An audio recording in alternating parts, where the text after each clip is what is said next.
Hey YouTube, it's me, Kat. I'm back again this week with another video on grief. I'm going to continue the series from where I left off last week.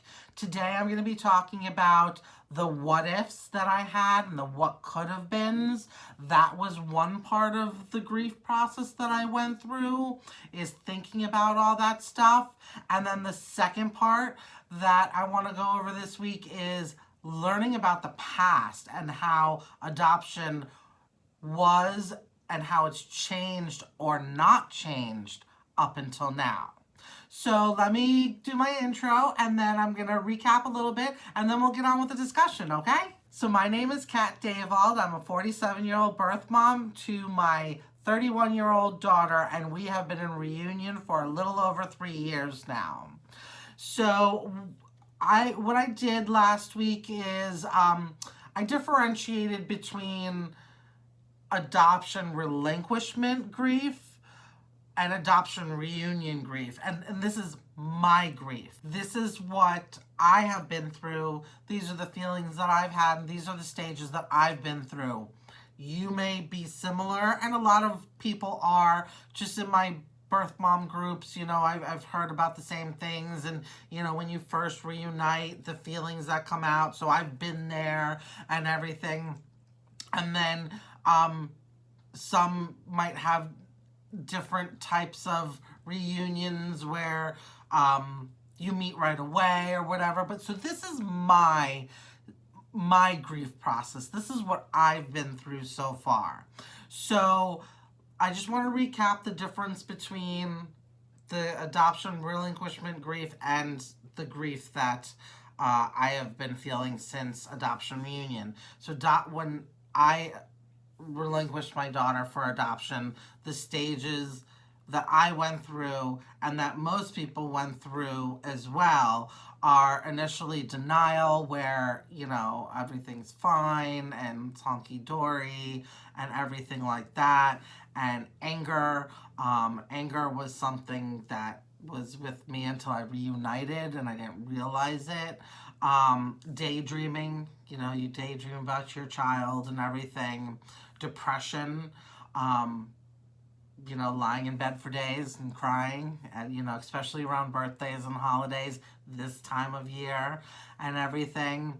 And then acceptance, you know, that, you know, what's done is done, basically.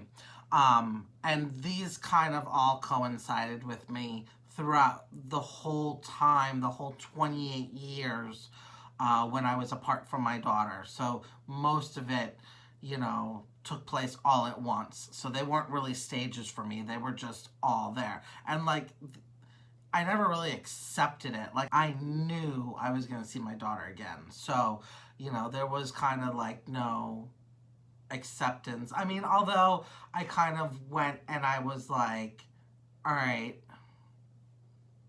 what am I going to do? So anyways, so I'm going to link the first video here to show you, because there's two videos before this one. One is really talking about everything in a synopsis form and how this is going to go. So that one I'm going to link here. And then I'm also going to link the second one right now here, so that you can, you know, check those out. I'll also have them down in the bio below. So if you want to just click below and find them from there. My channel's not so big yet, so you can find them on the channel homepage as well. And before I get started, why don't you go ahead and press that like button and subscribe as well if you haven't already, and we'll just take care of that little housekeeping, get it out of the way before we start, okay? So when I entered reunion, the first stage of it that I've already talked about is the happy initial contact grief. And I mean, you don't really want to think about happiness as grief, but it was, because it was like a relief. So I talked about that, and then it was reliving relinquishment and all the memories coming back and all of those things. And that was scary because I had pushed all that stuff aside. So that's also in the second video that I'll link here, as well as the loss of raising my daughter, and not knowing her till now knowing her, and having that huge gap of 28 years of knowing her as a newborn and now knowing her as an adult and having nothing in the middle. So those were the first parts. Those 3 parts were in the second video, and so I just wanted to recap that really quickly before we go on with the next part, which is the what if and what could have been. And this was a really hard one for me, and I still do it. I still do it now, and I think, what if? What if I kept her, and what if I, if somebody had supported me, what could have been, where would we be? And it was something, and I still, like I said, I still think about it, but it was hard initially because I beat myself up. And I said to myself, I could have done this. Knowing who I am today, I could have done this. Where would we be? What would my life be like? What would her life be like? And honestly, I think it probably would have been better, at least for me. I think about this a lot because giving her up changed who I was and who I was meant to be, and I know that now. Like, I'm such a firm believer in it, because I go after what I want for the most part, but all these years I would just have this overwhelming rationale that wasn't really a rationale, that was, no, you can't. And I know now that being forced to give her up and not having the chance, not anybody being supportive, is part of that. One of my friends even told me, this was a while ago, but she always says, Kat, whatever you say you're going to do, you always do it. So it's something that I really think I would have been successful at. Yeah, the first few years would have been hard. But I was 15, so I could have stayed at home with my mom. And, I bought a house when I was 25 as it is. I think that I would have been a lot more successful. I would have been able to focus more on a career and college and that type of stuff. But I didn't want to. I didn't want to when I was young because I was so distraught and I was angry and I was, I didn't have her. And a lot of that played into my life and how I grew up and the choices that I made and everything. My situation was temporary.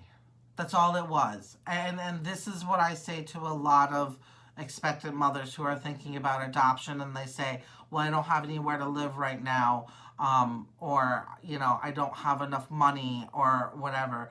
That situation is temporary. Adoption is permanent. Adoption is a permanent solution to a temporary problem. And that's what I had. I had a temporary problem. I was only going to be 15 for 1 year.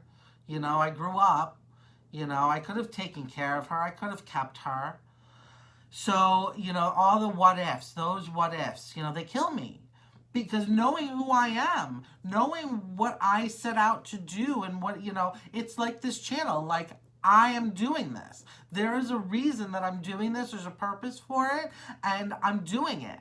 Like, every week, no fail, I'm filming, I'm editing, I do hair and makeup and everything. So, I know who I am and what I could have been, and I could have been successful. I could have been a good mother to her. We would have been fine.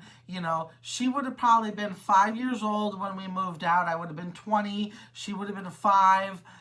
just going to school, what would she have known? She wouldn't have known any difference.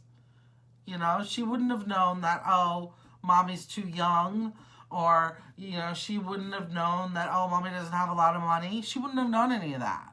So, you know, it kills me. Those what ifs killed me even more when I was first in reunion. And I would probably say that this was about 1.5 years in. I would probably say that. You know, it was after the, you know, grieving the loss of raising her, but kind of coinciding with it. And like I said, I still think about it. And I'm like, damn, you know, like, especially now, like, the more I go forward and the more things that I do and I accomplish, and I quit my job with, like, basically no savings to do this channel and to have my eBay business and to get off my feet because I was a bartender for 25 years. You know, like, I threw caution to the wind. I completely took a risk. I am doing it. If it doesn't work out, then I'll go get another job. But that's the thing, is that knowing this now, I beat myself up. Because what if? What if? What could have been? So, you know, that was a really hard thing for me to get over and stop beating myself up about.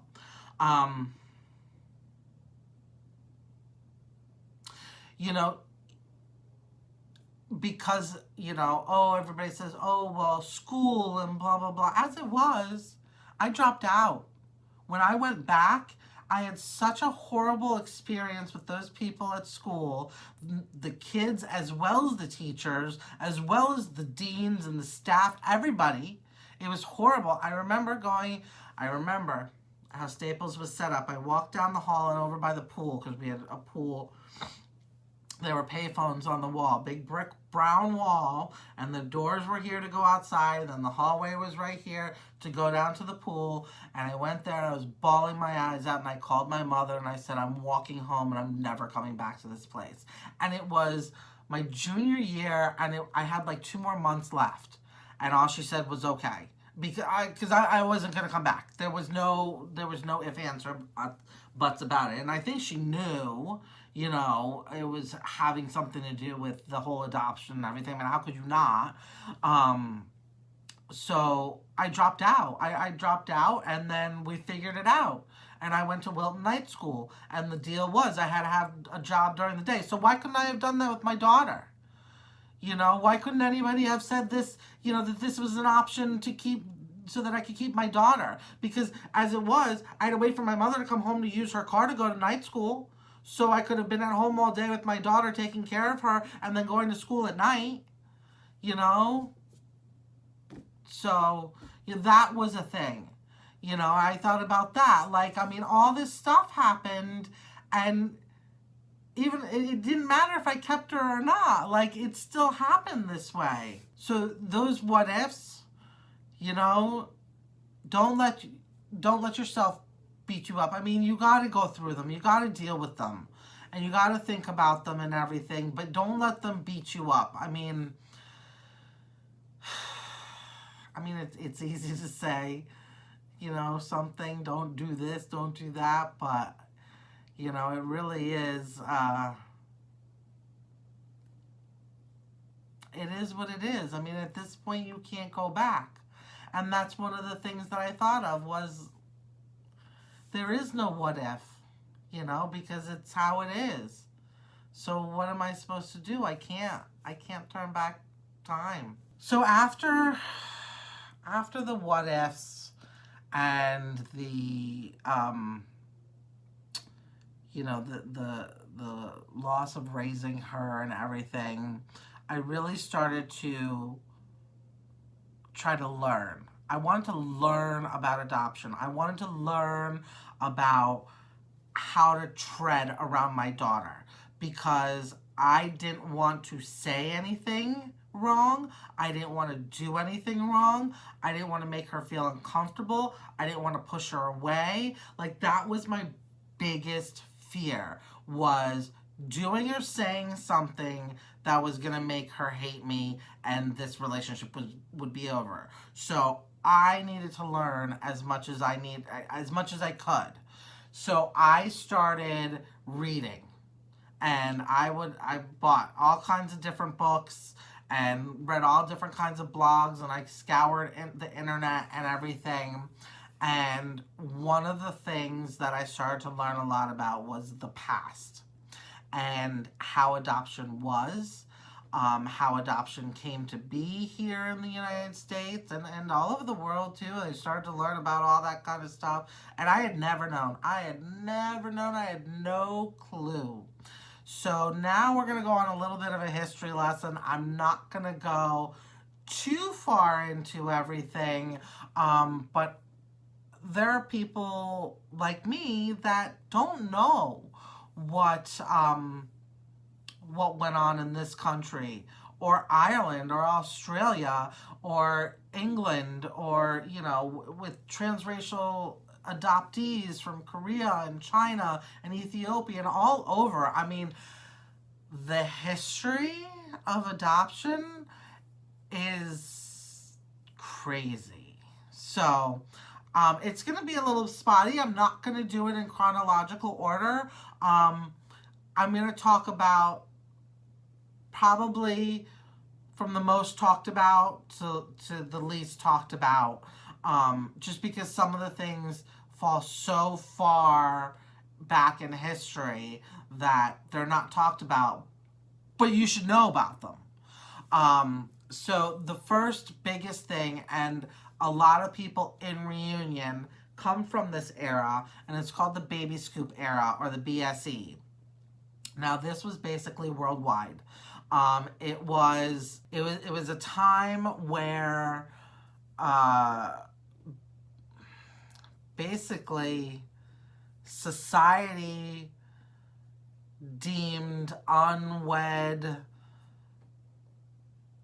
women who got pregnant misfits, to put it nicely.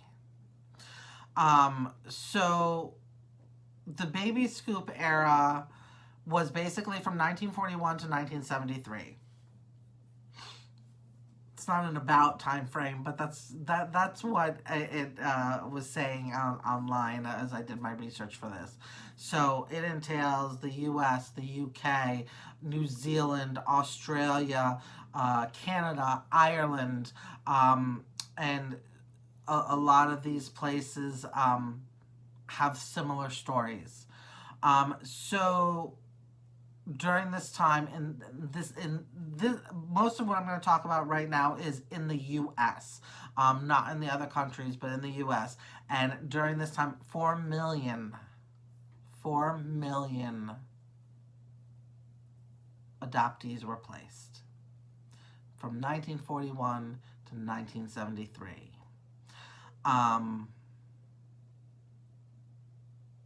That's really high of a number. That's really high.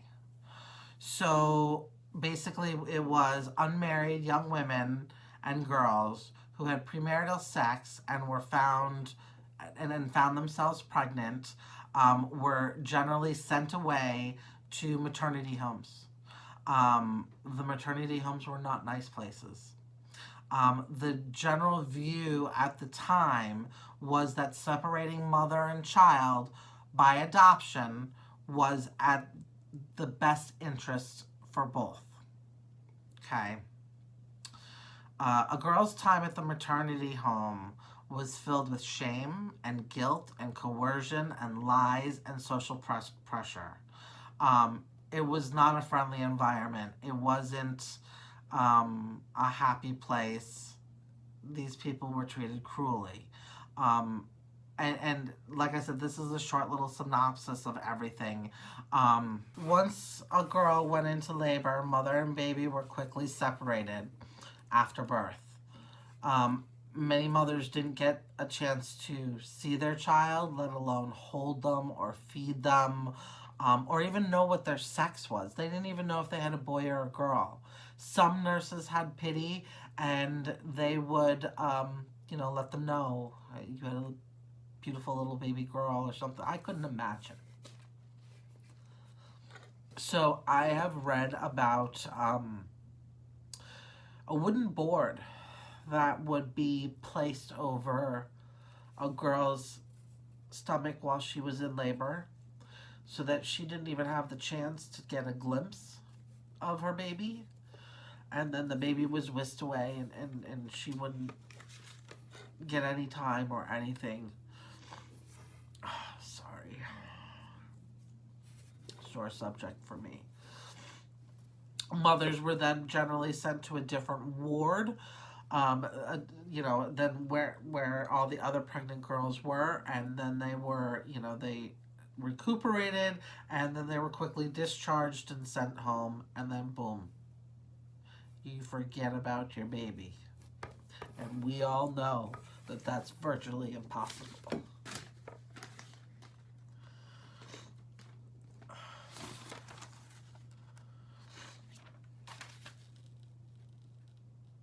Go on.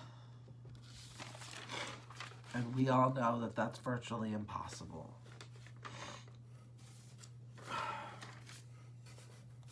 So, the Baby Scoop era, there is a great book. I read it all in like 2 days, called The Girls That Went Away. It's by Ann Fessler. It is short little stories from birth mothers who went to these maternity homes, and they tell their stories.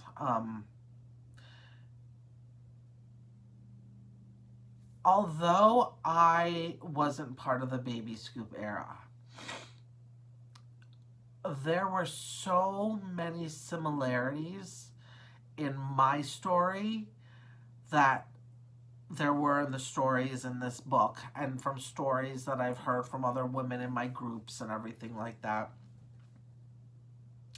Because I gave birth in 1990, so it was still pretty archaic, and it was very much looked down upon. The nursing staff in the hospital, the school administration, you know, my mother and father, you know, social, you know, stuff, you know, how I looked to people, how I made the family look and everything like that. It was all the same. I did get to hold my daughter. I did get to stay with her for 3 days and take care of her and everything. So there were, I was lucky in that respect. But a lot of the other stuff was kind of the same. How I was just treated like I was this horrible slut, basically. I remember a nurse telling me, I don't remember if my water had broke or if I was just there for an appointment. She said, oh, you're just going to be a statistic. By the time you're 18, you're going to have another one. And I was just mortified. It just, you know, I didn't purposely get pregnant. Like, I just... People are horrible. So moving on. So that's the BSE here in the United States. In Ireland, there's a great movie called Philomena, and one of my favorite actresses, Judi Dench, plays Philomena, and God, I cried the whole movie because I felt for her. Oh, my makeup's gonna just look horrible now. Hopefully I don't look too bad on camera. Anyways, I'm gonna keep going. But be forewarned, you'll cry too. It was a great movie. It didn't end happily, as I recall. It was hard to watch, but also cathartic in a way. Ireland had a really horrid adoption past with the way they treated women. I'm sure, well, you may not have. I mean, but it was in the news. Um, Mother and baby homes were very prevalent in Ireland, and there was about 9,000 mothers and babies who died in them over in Ireland. The Catholic Church basically ran these mother and baby homes, and they were emotionally and physically abusive towards the mother and child, and 9,000 of them died from this time, this baby scoop era, this 1941 to 1973. Actually, the last mother and baby home closed in 1998. And Ireland recently apologized. I think I read it was 2013 that they did apologize for, the government apologized for the treatment of these women and these children. I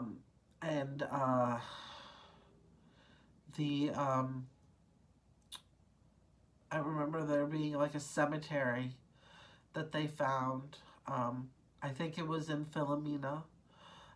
It was a cemetery out back by the home, and she had found it when she was older, and she was questioning about it. So part of this whole scandal was in that movie too. And it's just sad. It's so sad that those women and children were condemned like that for no reason.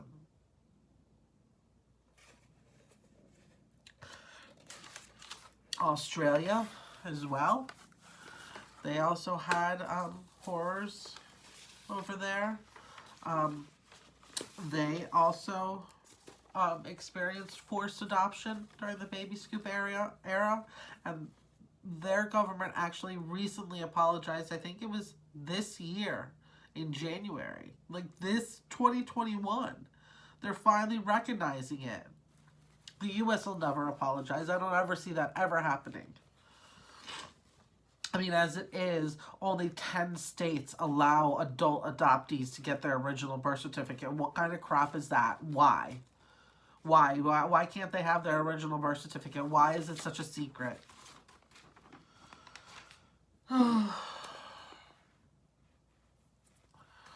Also recently in the news was in Canada. It was called the Sixties Scoop. While it wasn't just in the 1960s, an estimated 20,000 Indigenous children were taken from their families and were either fostered or adopted by white families in order to teach them Christian and Euro-Canadian values. So basically assimilate them into being white. Because that's appropriate. Recently in the news was the discovery of 215 children's remains that were buried at the former boarding school, which was used to assimilate these children into being white Canadian citizens. So that wasn't, I think that was this year too. It was either this year or last year, and it was big in the news. So these things are still coming up and coming out, and it's pretty scary and pretty sad that these things are still being done.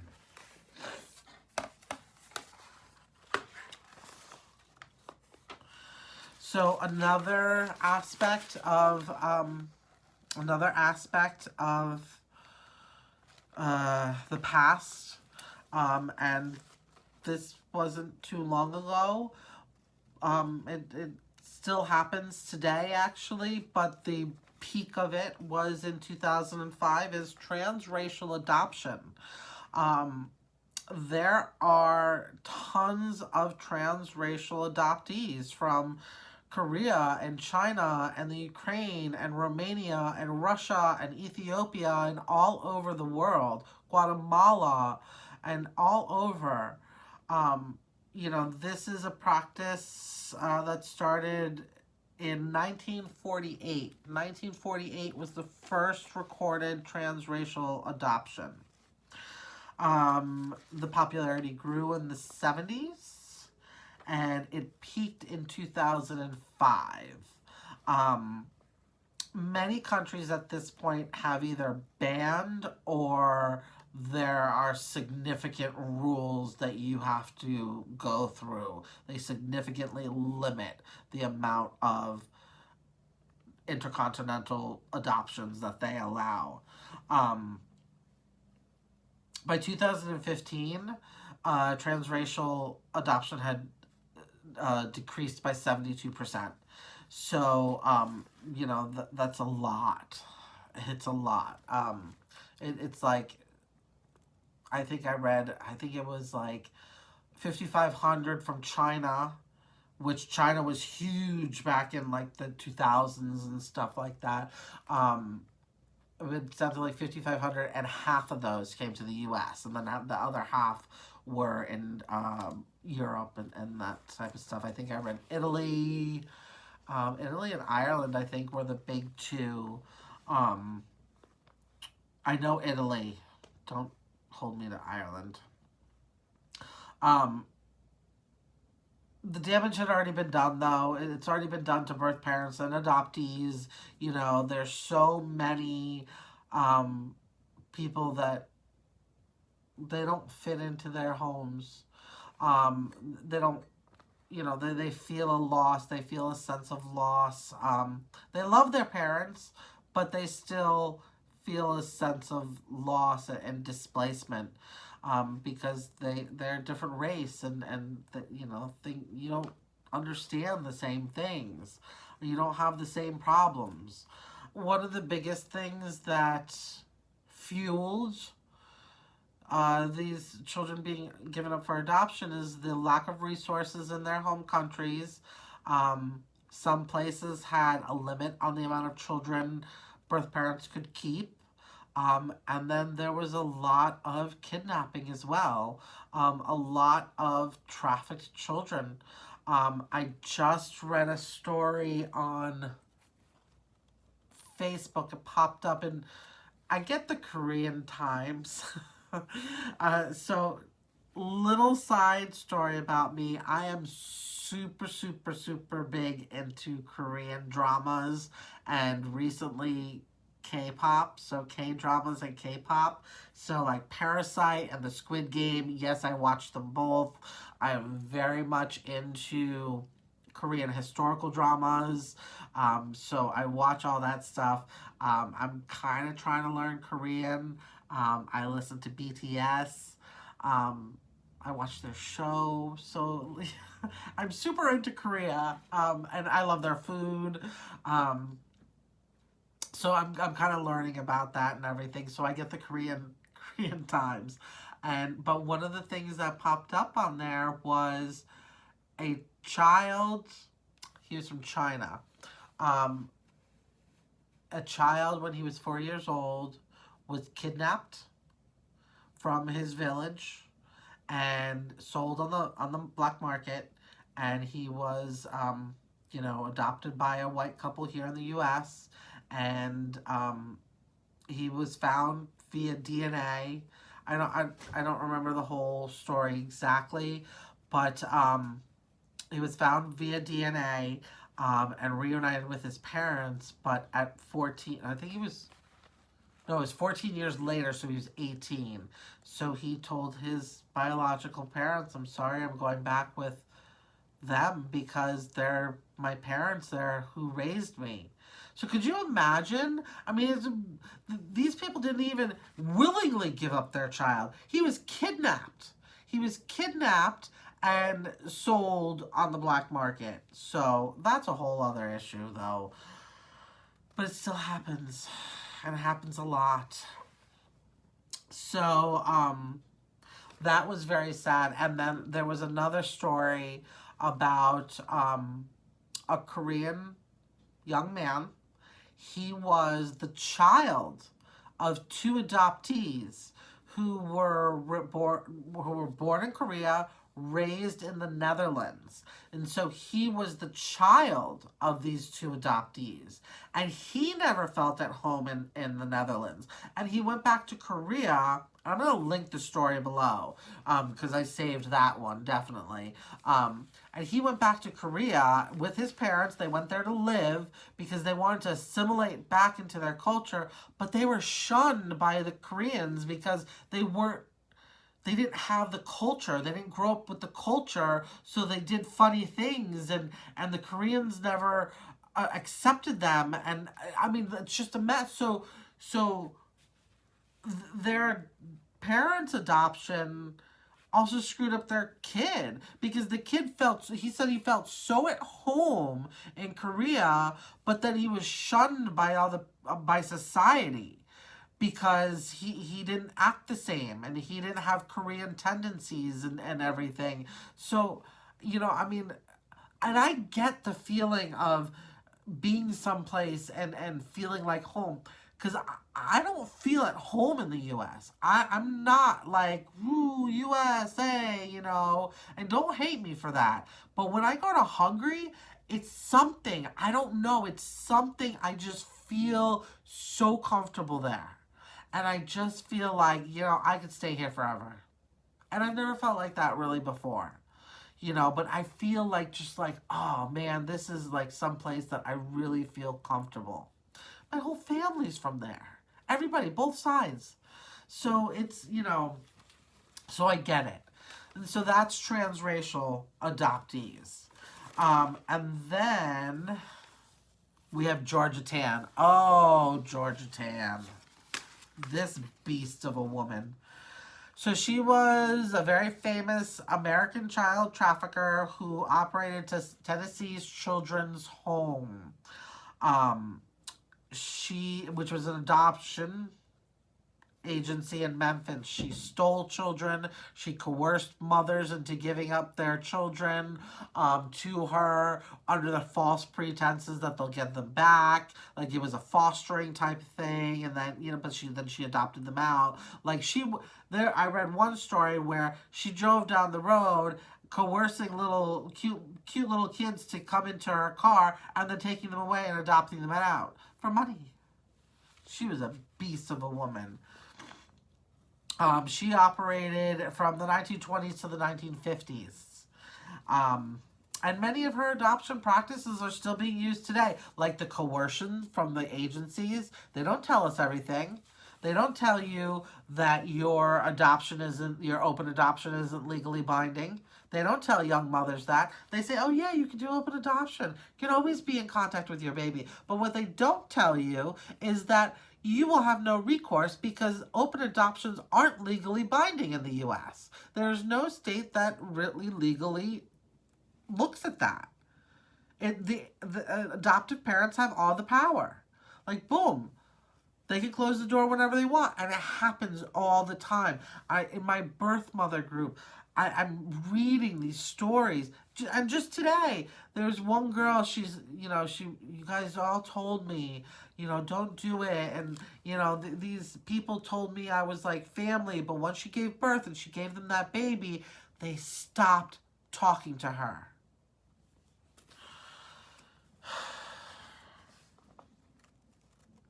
Crazy. But Georgia Tann's policies, if you read about her, she was just a disgusting woman.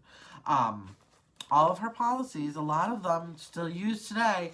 I'm going to link another blog post of this woman put together this blog post about how Georgia Tann's policies are still being used today, and she lists them, and she basically says, well, if because this is still done, Georgia Tann is still,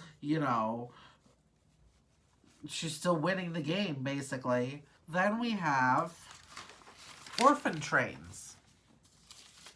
Orphan Trains. Have you heard of Orphan Trains? So this was around from 1854 to 1929. Yeah, no, it's not anything recent, but still, Orphan Trains. they were a thing. As many as 250 children were sent from the East Coast to Canada, Mexico, the Midwest, or the West. Okay? Families interested in choosing a child, generally for, labor purposes. It wasn't, for parenting purposes. It was for labor purposes. Showed up at the local train station to look over the children. And then if they liked one, they, picked one out and brought it home and put it to work. These children were generally children of immigrants. They were children of the poor.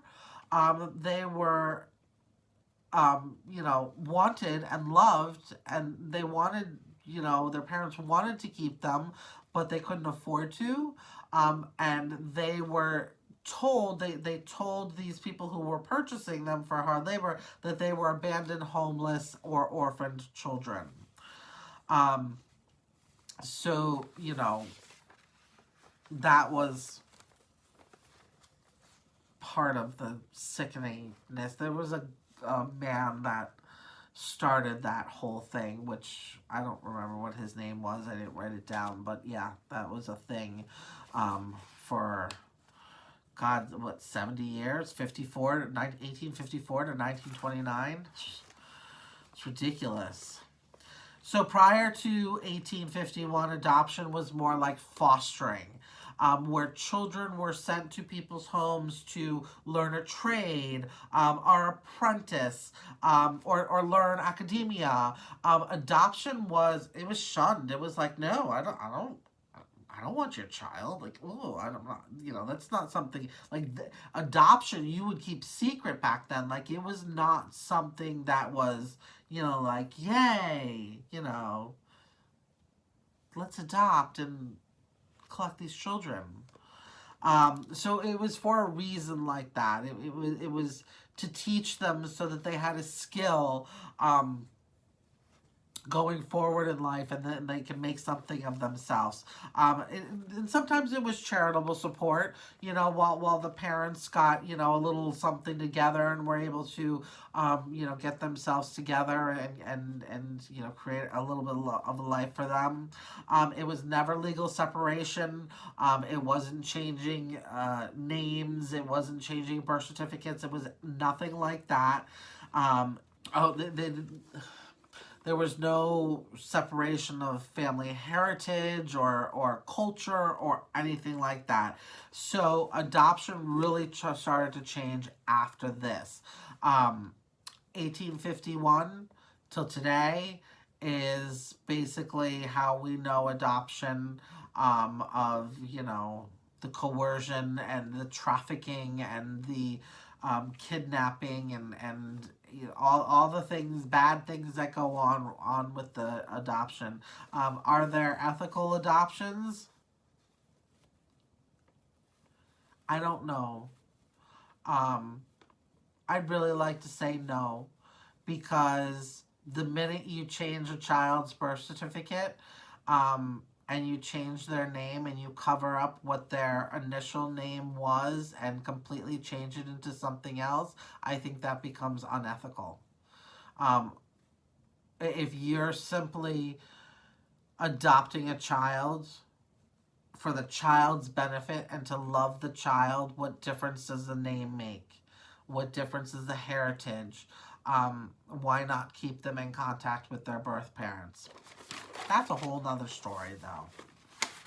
And this video is getting super long, and I can go on and on and on, because these are really big parts of history. But learning all these things brings knots to my stomach. But it was helpful, because I was able to see that, I'm not the only one. So perhaps I'm going to relive these a little bit more in detail at some other point. But I did want to bring you a little bit of a history on adoption, because it did play a big part in my grief. Because learning about the past was a really important part of grieving for me. it kind of took my mind off of me and my story and helped me to understand a new perspective. So I think that everybody should know what happened. If it's going to be part of your grief process, I don't know. But it was important for me to learn about it and go down that road and you know, basically, you know, teach myself things that were very important. The links to the books are down below, the blogs, all the newspaper articles, everything. I'm going to put everything down below so that you can have access to them as well. You know, and Philomena's a hard movie to watch, but it's well worth it. The Girls Who Went Away is an excellent book to read, and it's hard to read through. Primal Wound, same thing, but very helpful and very cathartic to know that I'm not the only one. All right, YouTube, so I'm going to end it there for this video. This is a long one, so bear with me. I'm really sorry.